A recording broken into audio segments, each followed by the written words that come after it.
पुंडलिक वरदे हरिविठ्ठल श्री ज्ञानदेव तुकाराम गोपाल कृष्ण भगवान की जय। मौली ज्ञानेश्वर महाराज की जय। जगद्गुरु तुकाराम महाराज की जय। शरण शरण हनुमंता तुझ आलो रामदूता, काय भक्तीच्या त्या वाटा मज दावाव्या सुभटा। शूर आणि धीर स्वामी काजी तू सादर, काय भक्तीच्या त्या वाटा मज दावाव्या सुभटा। तुका म्हणे रुद्रा, तुका म्हणे रुद्रा अंजनीच्या कुमारा, काय भक्तीच्या त्या वाटा मज दावाव्या सुभटा।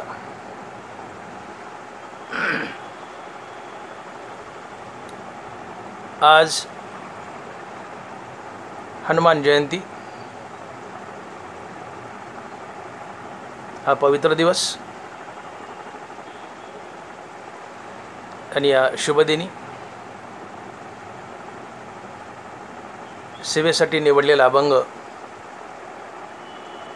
जगद्गुरु श्री संत तुकाराम महाराज यांचा चार चरणाचा आणि भक्तिपर प्रकरणातील अभंग आहे।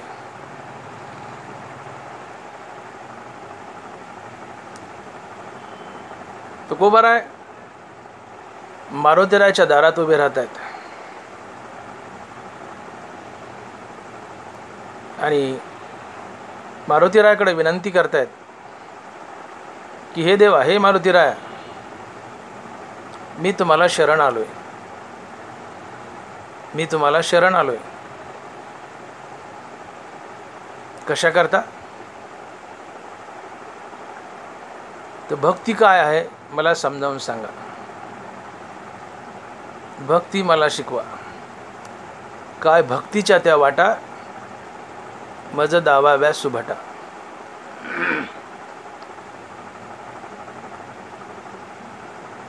का बर? तुकोबाराय मारुतीरायाच्या दारात उभा राहून मला भक्तीच्या वाटा सांगा असं का म्हणतायत? याचं कारण मारुतीराय संत होते,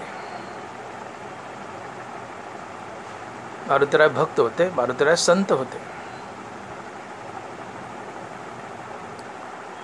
आणि शरण फक्त दोघांनाच जायचं असतं, एक तर भगवंत आणि दुसरा संत,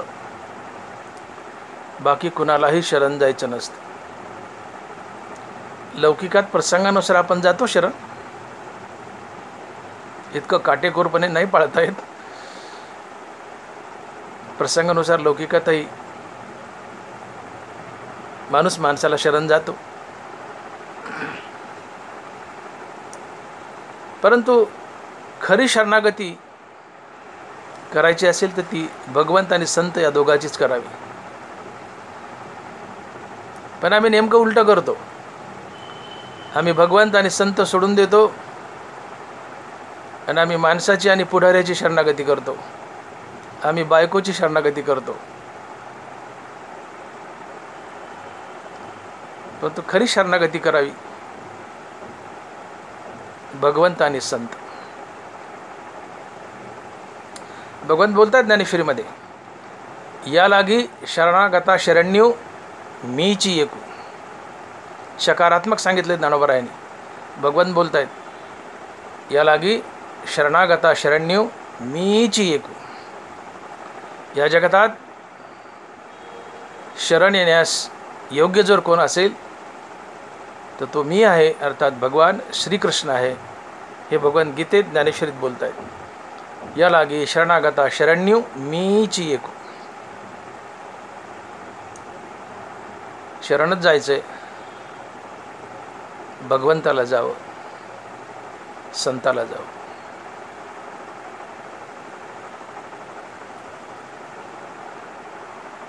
संत आणि भगवंत एकच असतात। देवते संत निमित्त त्या प्रतिमा.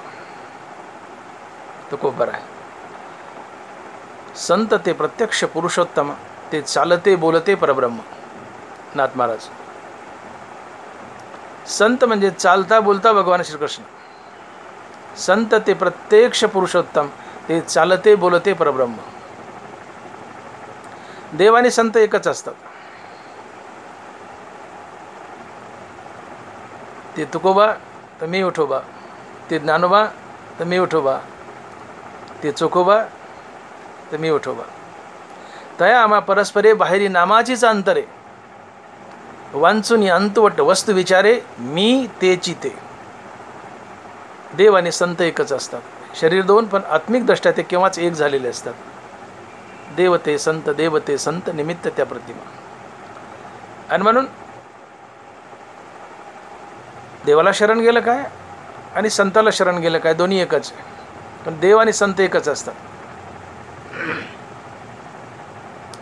परंतु तरीसुद्धा देव आणि संत समोर उभे आहेत, तर आधी कुणाला शरण जावं? आपल्या समोर पांडुरंग उभा आहे आणि बाजूला तुकोबा आहे, ज्ञानोबा आहे सारखे महासंत उभे आहेत. आधी कुणाच्या पाय पडावं? आधी कुणाला शरण जावं? कबीर महाराज म्हणतात आधी संतांना शरण जा. गुरु गोविंद दोनों खडे काके लागू पाव. कबीर महाराज. गुरु गोविंद दोनों खडे काके लागू पाव, बलिहारी गुरु अपनाओ गोविंद दियो बताओ. बलिहारी गुरु अपनाओ गोविंद दियो बताओ. समोर पांडुरंग उभा आहे आणि बाजूला सद्गुरू अर्थात संत उभा आहे. आधी शरण कुणाला जावं? आधी कुणाच्या पाय पडावं? कबीर महाराज म्हणतात बलिहारी गुरु अपनाओ गोविंद दियो बताओ. कबीर महाराज म्हणतात आधी संताचं अर्थात गुरुचं दर्शन घे, कारण संतामुळं गुरुमुळं तुला देव भेटतो, देव पाहायला मिळतो. सद्गुरू नसेल, संत नसेल तर देव पाहायला भेटत नाही. संताविना प्राप्ती नाही ऐसे वेद देती बाई. आणि म्हणून शरणच जायचंय तर दोनच व्यक्तीला जा, आणि ती आहेत, एक आहे भगवंत आणि दुसरा आहे संत.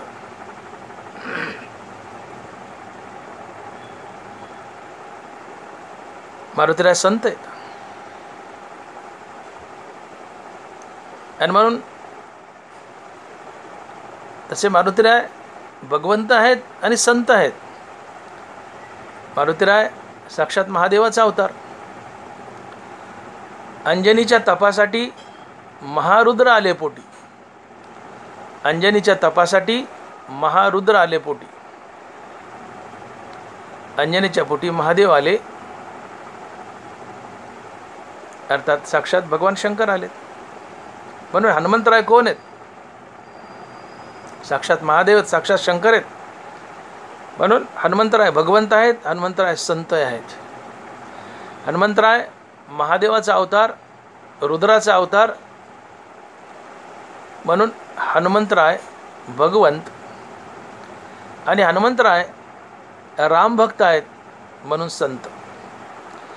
आणि म्हणून हनुमंतराय भगवंतही आहेत, हनुमंतराय संतही आहेत. आणि म्हणून शरणच जायचं ते फक्त भगवंत आणि संत या दोघांनाच जावं, इतर कोणाला नाही.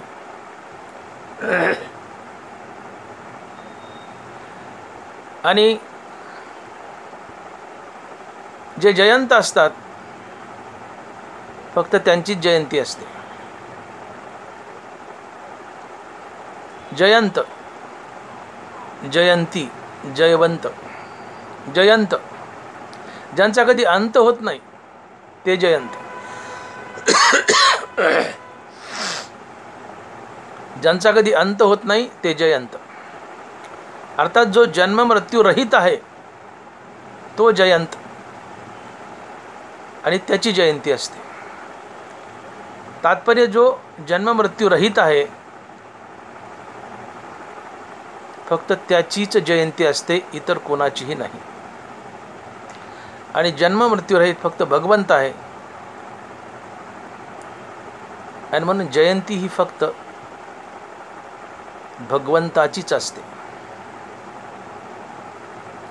आता संतही जन्ममृत्यूरहित झालेत, म्हणून तसं संताची जयंती करायला हरकत नाही.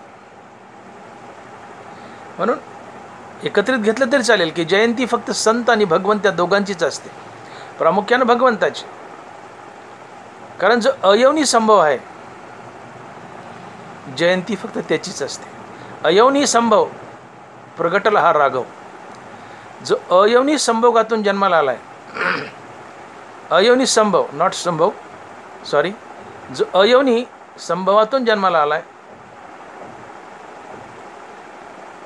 तो भगवंत असतो आणि जयंती त्याची असते. अयवनी संभव प्रगटला हा राघव.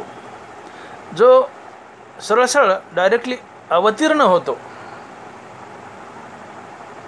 त्याची जयंती असते आणि तो भगवंत असतो. आणि म्हणून जे जयंत आहेत, ज्यांचा कधी अंत होत नाही, ज्याला जन्मही नाही, ज्याला मृत्यू नाही, तिवी मरतीय जीवा करी अमर जे आहे. तिवी मरतीय जीवा करी अमर जे आहे. जे अमर आहेत, ज्यांना जन्मही नाही, ज्यांना मृत्यू नाही आहे, ज्यांना जन्मही नाही, ज्यांना मृत्यू नाही आहे, अशाची जयंती असते आणि असा भगवंत असतो. आणि म्हणून जयंती ही फक्त भगवंताचीच असते. आणि म्हणून राम जयंती, कृष्ण जयंती, दत्त जयंती, हनुमान जयंती, गीता जयंती अशा भगवंताच्या जयंत्या असतात, साधारण जीवाच्या नाही. जे जन्ममरणाच्या फेऱ्यात बद्ध आहेत त्यांची जयंती नसते. जे जन्म मृत्यू रहित आहेत, ज्याला जन्म नाही, ज्याला मृत्यू नाही आहे, त्याची जयंती असते आणि तो भगवंत असतो. म्हणून जयंती फक्त भगवंताचीच असते, इतर कोणाची नाही. आम्ही आता कोणाच्या जयंत्या करायला होतो, कोणाच्या जयंत्या करायला होतो. असो, आजचा हा पवित्र हनुमान जयंतीचा दिवस, हनुमान अवताराचा दिवस असं म्हटलं तरी चालेल. मारुतीरायाचा अवतार झालेला आहे आणि मारुतीरायाचा अवतार हा महादेवाचा अवतार आहे, रुद्राचा अवतार आहे. मारुतीराय सुद्धा अयवनी संभवातलेच आहे. जसे राघव रामप्रभू अयवनी संभव प्रगटला हा राघव, तसेच मारुतीराय सुद्धा आहेत अयवनी संभव प्रगटला हा राघव. तसे मारुतीराय बी आहेत अयवनी संभवातलेच.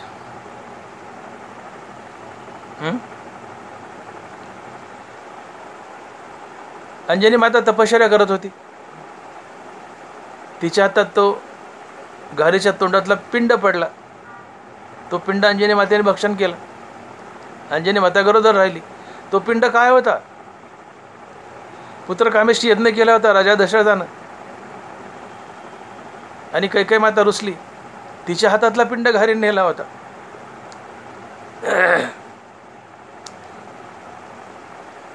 मग कौसल्या माता आणि सुमित्रा माता यांनी आपला अर्धा पिंड कैकेयी मातेला दिला.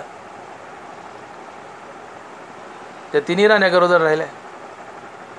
पण हा जो घारेने हिसकावून नेला पिंड, तो वायुदेवाने वाऱ्याच्या झटक्याने घारीच्या तोंडातून खाली पडला आणि तो अंजनी मातेच्या हातात पडला. कारण अंजनी माता तपश्चर्या करत बसली होती की भगवान शंकरा, तुम्ही माझ्या पोटी अवतार धरा. तुमच्यासारखा भक्त गुणी पुत्र माझ्या पोटी यावा, नवे साक्षात तुम्हीच माझ्या पोटी यावं. शंकरा, तुम्हीच माझ्या पोटी यावं, यासाठी तपश्चर्या करत बसली होती अंजनी माता. भगवंतानं प्रगट होऊन तिला आशीर्वाद दिला की ठीक आहे, तुझी साधना तपश्चर्या कडीला जाईल. आणि तो पिंड घारीच्या तोंडातून वायुदेवाने झटका मारून निष्ठवला आणि अंजनी मातेच्या हातात पडला. आणि अंजनी मातेने तो भक्षण केला आणि त्या पिंडानं अंजनी माता गरोदर राहिली आणि त्यातून हनुमंतरायाचा जन्म झाला आहे. म्हणून सरस्व सिद्ध होतं की हनुमंतराय सुद्धा अयनवी संभव प्रगटला हा हनुमंत. प्रगटला राघव म्हणण्यापेक्षा प्रगटला हा हनुमंत असंच म्हणावं लागेल. आणि म्हणून हनुमंतराय अवतारी पुरुष आहेत. हनुमंतराय साक्षात रुद्राचा महादेवाचा अवतार आहे. अंजनीच्या तपासाठी महारुद्र आले पोटी. असा हा मारुतरायाचा अवतार. ही हनुमान जयंती आजचा हा पवित्र दिन आपण साजरा करत आहोत. आणि आजचा हा चैत्रमास आणि पौर्णिमा या दिवशी मारुतराय जन्मले म्हणण्यापेक्षा अवतीर्ण झाले. तर भगवंताचा जन्म नाही, भगवंताचा अवतार असतो. जन्म साधारण जीवाचा असतो. चैत्र पौर्णिमा या पौर्णिमेच्या दिवशी बरोबर सूर्योदयाच्या वेळेस सकाळी सकाळी मारुतरायाचा अवतार झालेला आहे. आणि अशा महादेवाचा अवतार असलेल्या हनुमंतरायाच्या दारात उभा राहून तुकोबराय याचना करत आहेत, मागणी करत आहेत की हे हनुमंता, मी तुम्हाला शरण आलोय. आणि पहिल्या चरणात तुकोबाराय बोलत आहेत की शरण शरण हनुमंता, शरण शरण हनुमंता, तुझं आलो रामदूता. हे हनुमंतराय, हे मारुतीराय, मी तुकाराम महाराज तुम्हाला शरण आलोय, मी शरण आलोय.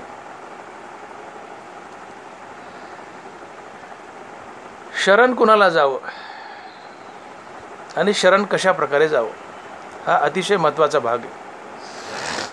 आपण पाहिलं शरण कुणालाही जाऊ नये. मी बोललो की आपण शरण कुणाला जातो लौकिक जीवनात. माणसाला शरण जातो, पुढाऱ्याला शरण जातो, किंवा बायकोला शरण जातो, किंवा अन्य काही कुणाला शरण जात असो. पण आम्ही संत आणि भगवंत यांना शरण जात नाहीत.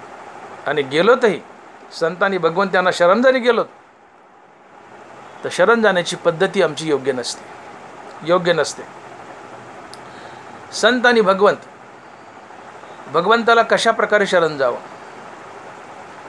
ज्ञानोबा सांगतात की भगवंताला कसं शरण जावं. तुमच्या आमच्या दृष्टीने भगवंताला शरण जाणं म्हणजे काय. मारुतरायाच्या देवळात गेलं किंवा कुठल्याही देवाच्या देवळात गेलं, राम असो कृष्ण असो, देवाच्या देवळात गेलो, दर्शन घेतलंय, आपली तापडी केली, काही प्रसाद घेतला, देवाला ठेवलाय, नारळ फोडले, उदबत्ती लावली, देवा मी तुला शरण आलोय ना. याला शरणागती म्हणत नाहीत. ज्ञानोबा डायरेक्ट आमची लाज काढतात. या पद्धतीने शरण गेले जर देवाला तर ज्ञानोबा आमची लाज काढतात. देवाला शरण गेलोय, नुसतं पाय पडलोत, उदबत्ती ववाळली, हात जोडल्याने माघारी आलोत, या पद्धतीने देवाला शरण गेले तर ज्ञानोबा आमची लाज काढतात. ज्ञानोबा लिहित आहेत आणि जीवितवेची असी जे आणि मजही शरण गिजे, धिग्ग या बोली न लजे प्रज्ञा केवी. तुमच्या बुद्धीला काही लाज वाटत नाही म्हणले का. जीवदशेत आहात, विकारानं बुजबुज झाले. अहंकार, काम, क्रोध, लोभ, मद, मोह, मत्सर या विकाराने हृदयात बुजबुज झाले. गच्च भरलेत विकार हृदयात. असे विकार घेऊन मला शरण आलायत. तर विकार घेऊन मला शरण आलाय तर या शरण येण्याला किंवा मी तुम्हाला शरण आलोय असं म्हणतात, या बोलण्याला तुम्हाला लाज वाटत नाही का. म्हणजे धिग्ग या बोली न लजे प्रज्ञा केवी. आणि जीवितवेची असी जे आणि मजही शरण गिजे, धिग्ग या बोली न लजे प्रज्ञा केवी. जीवदशेत आहात, अहंकारात बद्ध आहात, काम, क्रोध, लोभ, मद, मोह, मत्सर यांनी हृदय बुजबुज झाले. हे सगळे विकार घेतलेत आणि देवाला शरण गेलात. देव म्हणतो जीवदशेत आहात, सगळे विकारात बद्ध आहात आणि मला शरण आलात. तर अशा प्रकारे शरण येण्याला किंवा मी तुला शरण आलोय अशा प्रकारे असं बोलायला तुमच्या बुद्धीला लाज वाटत नाही का म्हणले. धिग्ग या बोली न लजे प्रज्ञा केवी. ज्ञानोबांनी आमची लाजच काढली डायरेक्ट. धिग्ग या बोली न लजे प्रज्ञा केवी. तुमच्या बुद्धीला लाज वाटत नाही का म्हणले. ते म्हणता मी देवा तुला शरण आलोय, पण तुम्ही जीवदशेत आहात, विकारात बद्ध आहात, अहंकारात बद्ध आहात आणि मला शरण आलात. विकार घेऊन मला शरण आलात. अशा प्रकारे शरण आलात आणि या शरण येण्याला तुम्ही शरण म्हणतात. तुमच्या बुद्धीला काही लाज वाटत नाही का म्हणले. मग कसं शरण जावं देवाला? धनभरा लिहित आहेत, सुवर्णमणी सोनिया का कल्लोळ जैसे पानिया, तैसे मज धनंजया शरण येतो. सुवर्णमणी सोनिया का कल्लोळ जैसे पानिया, तैसे मज धनंजया शरण येतो. सोन्याला शरण जायचंय, शुद्ध सोनं बनून जावं. पाण्याला शरण जायचंय, पाणी बनून जावं. देवाला शरण जायचंय, देव बनून जावं. याला शरणागती म्हणतात. जीव हातान देवाला शरण गेलात, धनभारा म्हणतात लाज वाटत नाही तुम्हाला याला शरण म्हणण्याला? जीवदशा टाका. नराचं नारायण बना, नारायण होऊन नारायणापुढे उभा राहा. याला म्हणतात देवाला शरण जाणं. सुवर्णमणी सोनिया का कल्लोळ जैसे पानिया, तैसे मज धनंजया शरण येतो.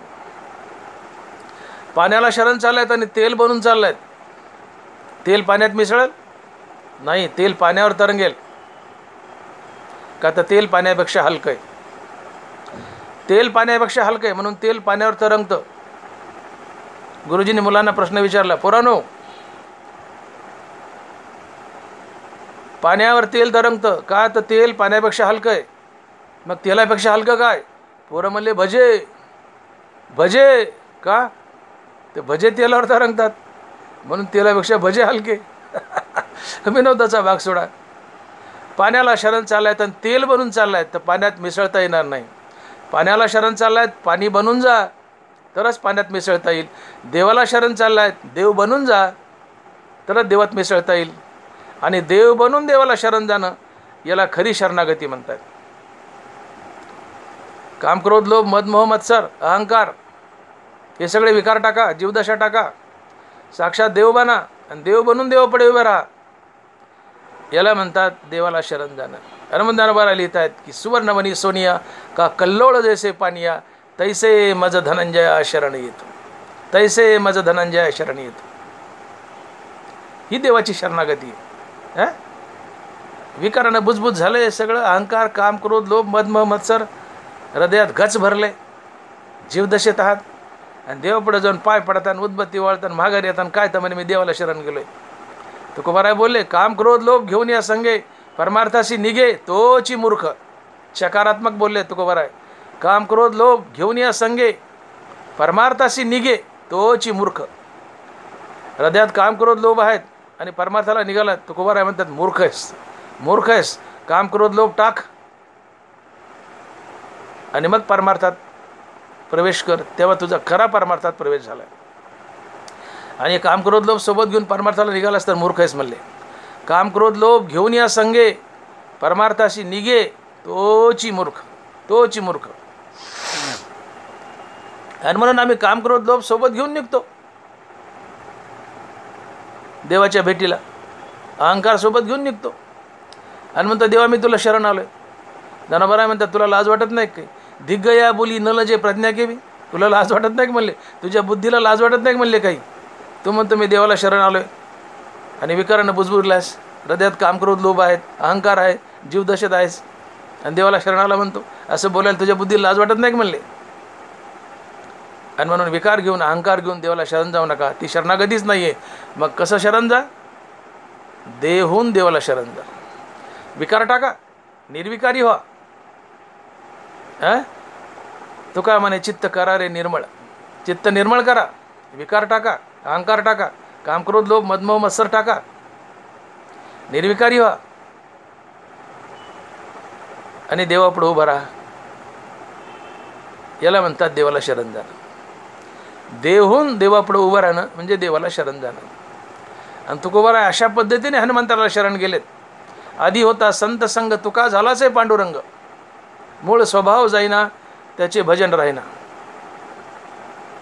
तुकोबाराय साक्षात पांडुरंग झालेत आणि पांडुरंग होऊन हनुमंतरायाच्या दारात उभे राहिलेत.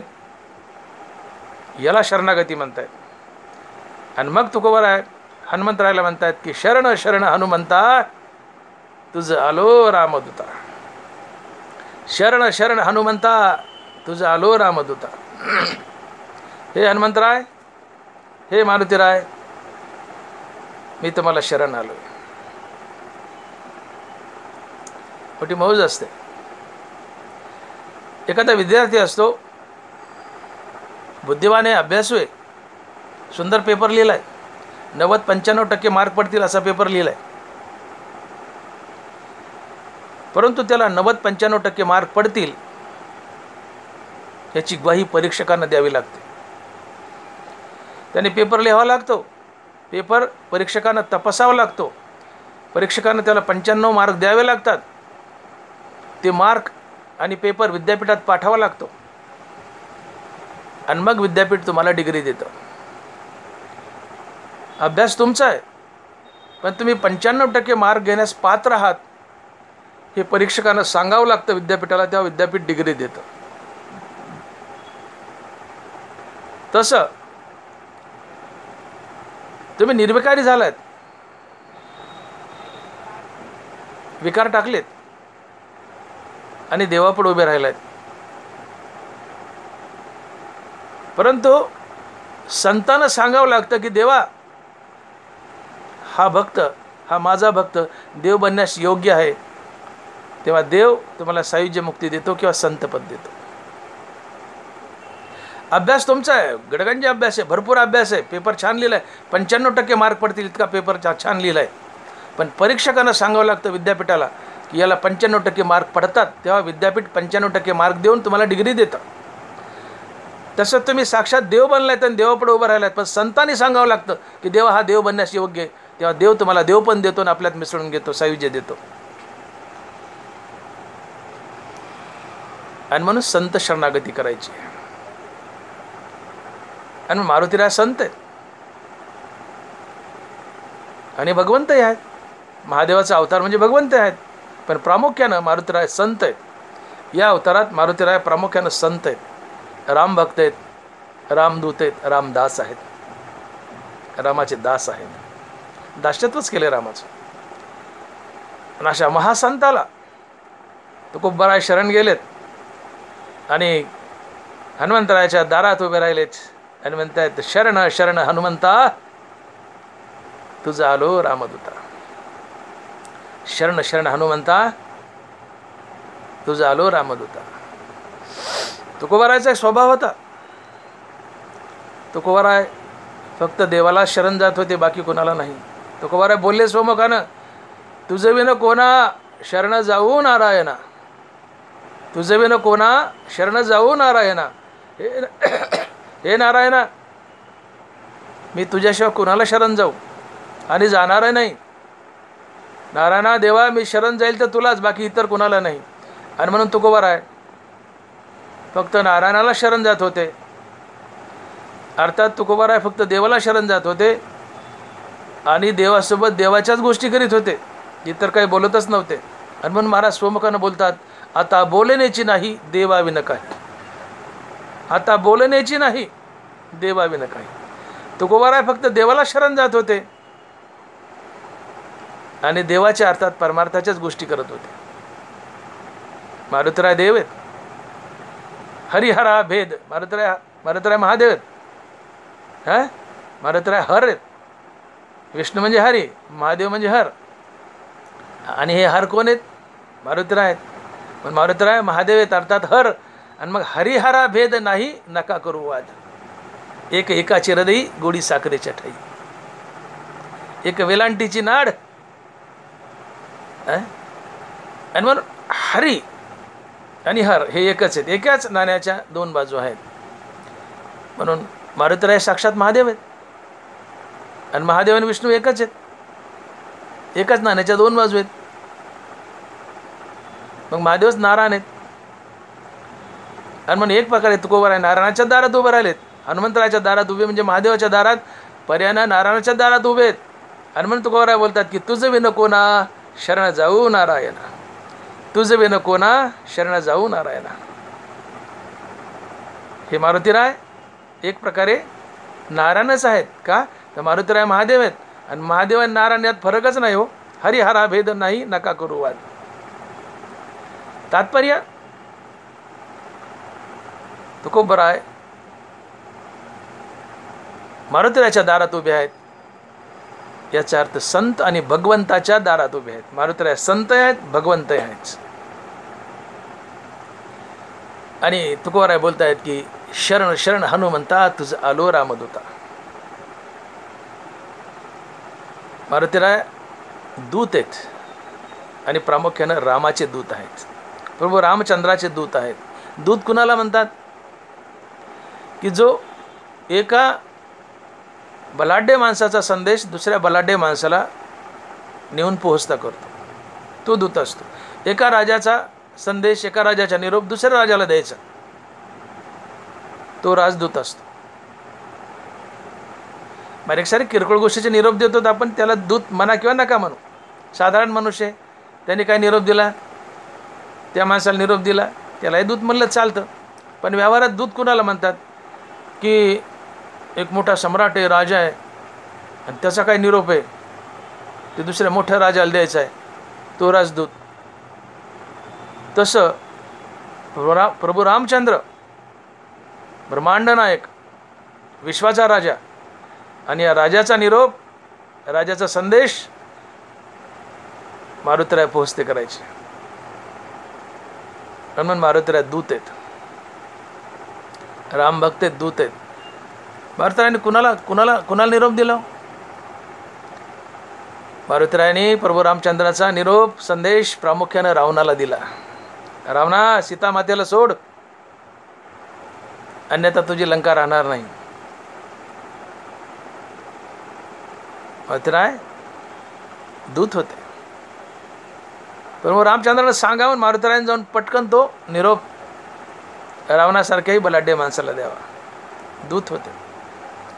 आणि म्हणून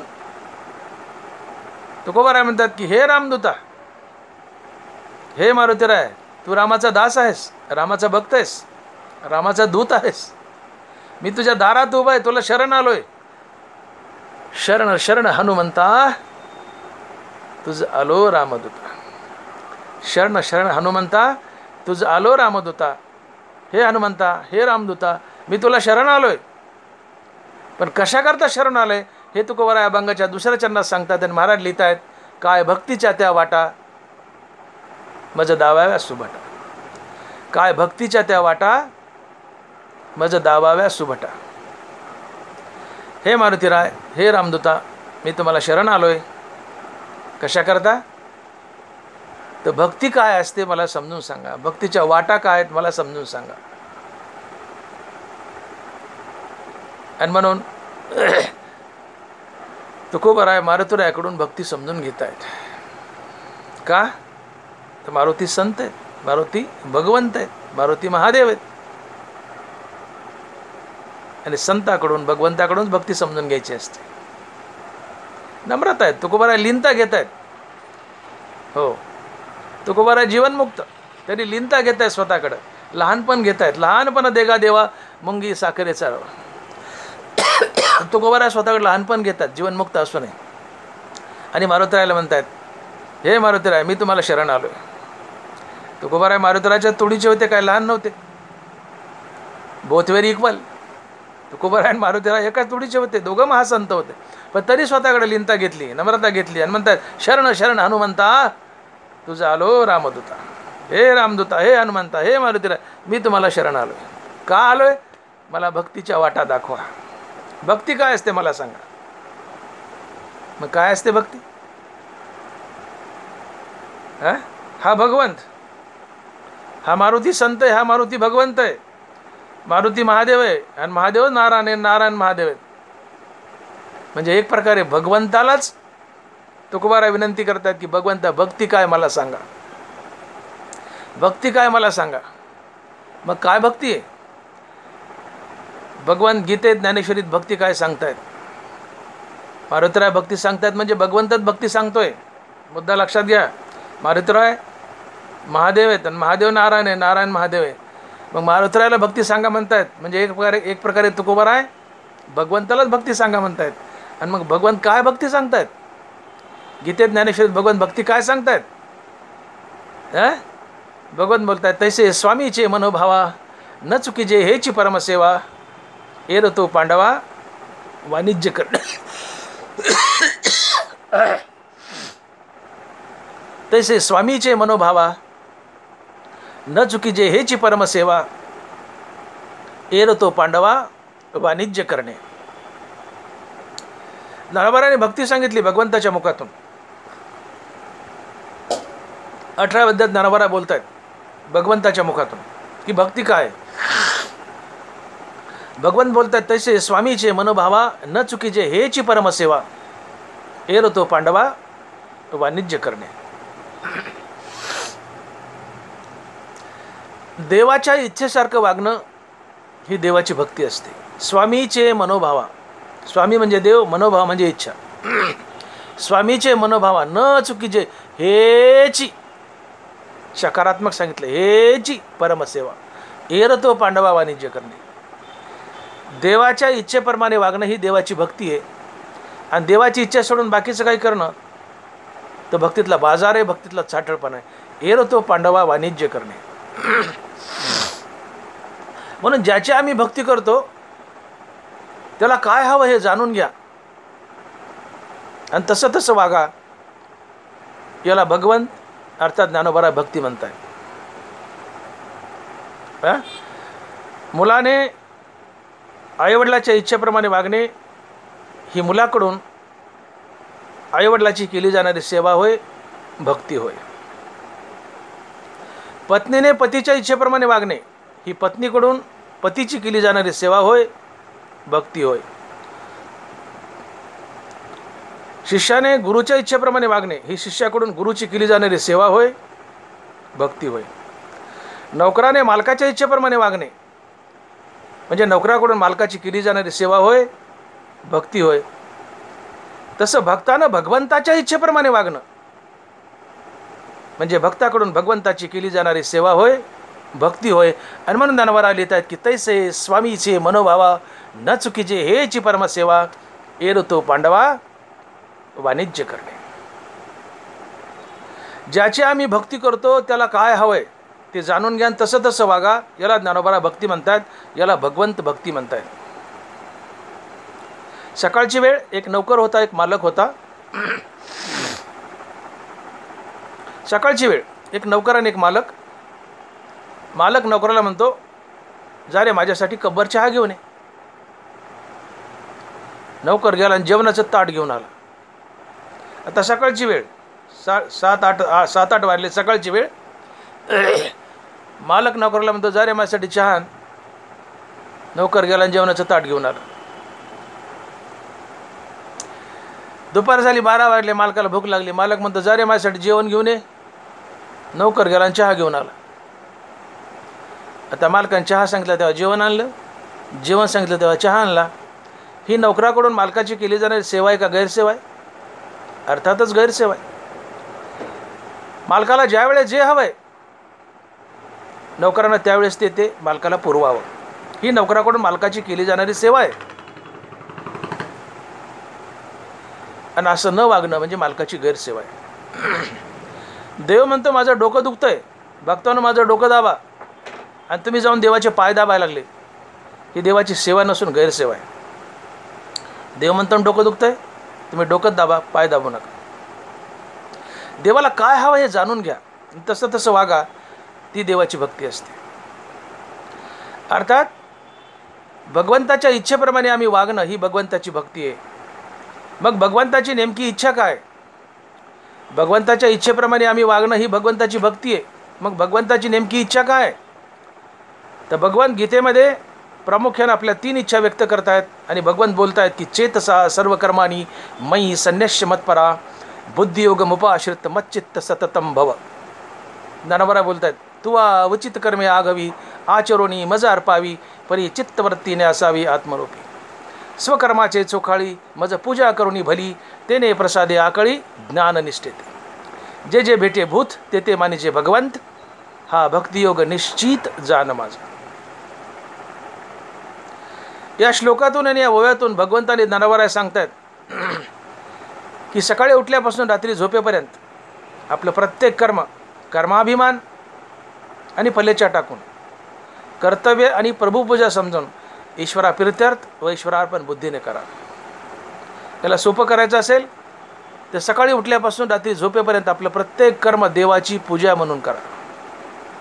आपल्या प्रत्येक क्रियेचा संबंध भगवंताशी जोडा.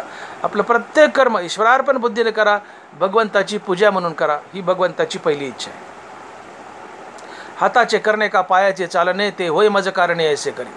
इकडचा तांब्या इकडे करायचं, देवाच्या शिवेचे प्रित्यर्थ करा. आपल्या प्रत्येक क्रियेचा संबंध भगवंताशी जोडा. आपली प्रत्येक क्रिया देवाची पूजा म्हणून करा. ही भगवंताची पहिली इच्छा आहे. भगवंताची दुसरी इच्छा, हे कर्म करताना आणि इतर वेळेस आपलं चित्त सातत्यानं हरिनामात बांधून ठेवा. हे कर्म करताना आणि इतर वेळेस आपलं चित्त सातत्यानं हरिनामात बांधून ठेवा. अर्थात मुखानं सातत्यानं हरिनाम घ्या.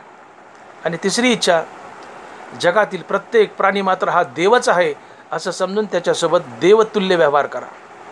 जे जे भेटे भूत ते ते मानी जे भगवंत, हा भक्तियोग निश्चित जाण माझा. कसा? निश्चित जाण माझा. तात्पर्य, सकाळी उठल्यापासून रात्री झोपेपर्यंत आपलं प्रत्येक कर्म देवाची पूजा म्हणून करा. देवाची पहिली इच्छा. देवाची दुसरी इच्छा, हे कर्म करताना आणि इतर वेळेस आपलं चित्त सातत्यानं हरिनामात बांधून ठेवा. देवाची दुसरी इच्छा. आणि देवाची तिसरी इच्छा, जगातील प्रत्येक प्राणी मात्र हा देवच आहे असं समजून त्याच्यासोबत देवतुल्य व्यवहार करा. भगवंतानं गीतेत ज्ञानेश्वरीत आपल्या 3 इच्छा व्यक्त केल्यात. आणि भगवंताच्या 3 इच्छेप्रमाणे आम्ही वागणं ही भगवंताची परिपूर्ण भक्ती आहे. आणि या 3 गोष्टीपैकी काही करणं आणि काही सोडून देणं हा भक्तीतला बाजार आहे, भक्तीतला चाटळपणा आहे. धनवारा लिहितात की एर तो पांडवा वाणिज्य करणे, तैसे स्वामीचे मनोभावा न चुकीजे हेची परमसेवा. एर तो पांडवा वाणिज्य करणे, याला परिपूर्ण भक्ती म्हणतात. आपलं प्रत्येक कर्म देवाची पूजा म्हणून करा. सातत्यानं देवाच्या नामाचा जाप करा.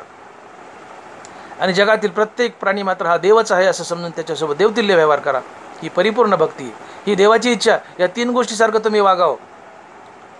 या 3 गोष्टीसारखं वागणं म्हणजे तुम्ही देवाची इच्छा पूर्ण केली. आणि देवाच्या इच्छेप्रमाणे वागणं म्हणजे देवाची भक्ती होय, परिपूर्ण भक्ती होय.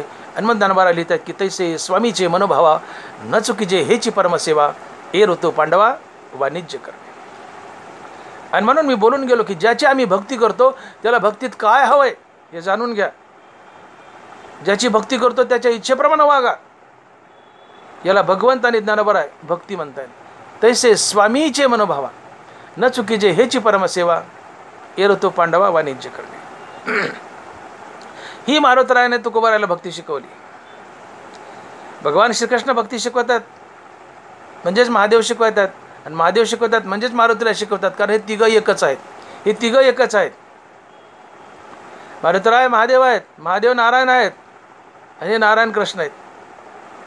आणि म्हणून गीतेत कृष्ण जे बोलले एक प्रकारे महादेवच बोललेत, एक प्रकारे मारुतरायच बोलले. का तर मारुतराय महादेव आणि कृष्ण यात भेदच नाही आहे. हरिहरा भेद नाही नका करू वाद, नाही नका करू वाद. आणि मग तुकोबाराय म्हणतात की शरण शरण हनुमंता तुम्हा आलो रामदूता. शरण शरण हनुमंता तुझं आलो रामदूता. काय भक्तीच्या त्या वाटा मज दावाव्या सुबटा. मारुतरायाने भक्तीच्या 3 वाटा दाखवल्या. सकाळी उठल्यापासून रात्री झोपेपर्यंत आपलं प्रत्येक कर्म देवाची पूजा म्हणून करा. हे कर्म करताना आणि इतर वेळेस सारखं तोंडानं देवाचं नाव घ्या. आणि जगातील प्रत्येक प्राणी मात्र हा देवच आहे असं समजून त्याच्यासोबत देवतुल्य व्यवहार करा. तुकोबाराय या 3 गोष्टी जीवनात आणा. ही भक्ती आहे. मारुतराय बोलतात तुकोबारायला, चेतसा सर्व कर्मानी मयी संन्यस्य मत्परा बुद्धियोगमुपाश्रित मच्चित्त सततम भव. तुवा उचित कर्मे आगवी आचरोनी मजार पावी परी चित्तवृत्तीने असावी आत्मरूपी. स्वकर्माचे चोखाळी मज पूजा करुणी भली तेने प्रसादे आकळी ज्ञाननिष्ठते. जे जे भेटे भूत ते ते मानी जे भगवंत, हा भक्तियोग निश्चित जाण माझा. मारुतरायाने तुकोबारायला भक्तीच्या वाटा दाखवल्या, या 3 वाटा. शिवाय भक्ती आणखी 9विधा प्रकारची आहे. 9विधा भक्ती काय? श्रवण, कीर्तन, स्मरण, पादसेवन, अर्चन, वंदन, दास्य, सख्य, आत्मनिवेदन. ही 9विधा भक्ती आहे. काय? श्रवण म्हणजे भगवंताचं कीर्तन श्रवण करा, गुणगान श्रवण करा, लीला श्रवण करा. कानानं भगवंताचं जे जे असेल ते ऐकत राहणं, कीर्तन प्रवचन वगैरे सगळं झालं. मग ती श्रवण भक्ती आहे.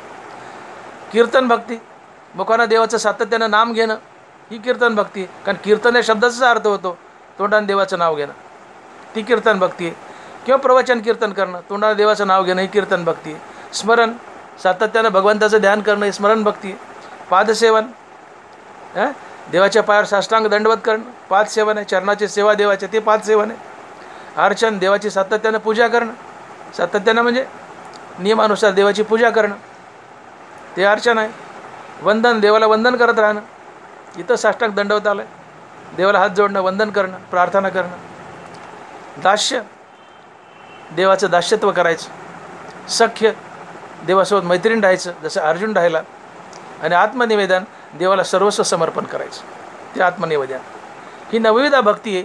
यातली हनुमंतरायाने आपल्याकडे घेतली होती दास्य भक्ती.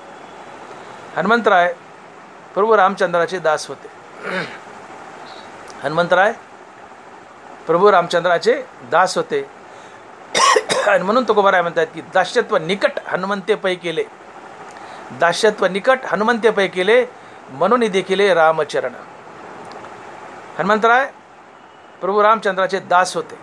दास्य भक्ती स्वीकारली त्यांनी की जी सगळ्यात कठीण आहे. दास्यत्व निकट हनुमंते पै केले, म्हणून देखील रामचरण. ही दास्य भक्ती महाकठीण आहे, महाकठीण आहे, पण ती मारुतीरायाने स्वीकारली. दासाला स्वतःचं मन नसतं, दासाला स्वतःचं जीवन नसतं, दासाला स्वतःचं अस्तित्व नसतं. सेवके करावे सांगितले काम, ते होतू पण कामा नये. मालकाने सांगितलं की सेवकाला करावंच लागतं, तिथं तोंड दडून किंवा तोंड वाकडं करून भागतच नाहीये. ते होतू पण कामा नये. सेवके करावे सांगितले काम, मालकाने सांगितले ते सेवकाने गुपचूप करायचं. तिथं आर्ग्युमेंटच नाही, माघारी बोलायचंच नाही, हसत हसत करायचं, तोंड वाकडंच करायचं नाही. तो कोवारा म्हणतात ते होतू पण कामा नाही. सेवके करावे सांगितले काम, सेवके करावे सांगितले काम. मालक सांगेल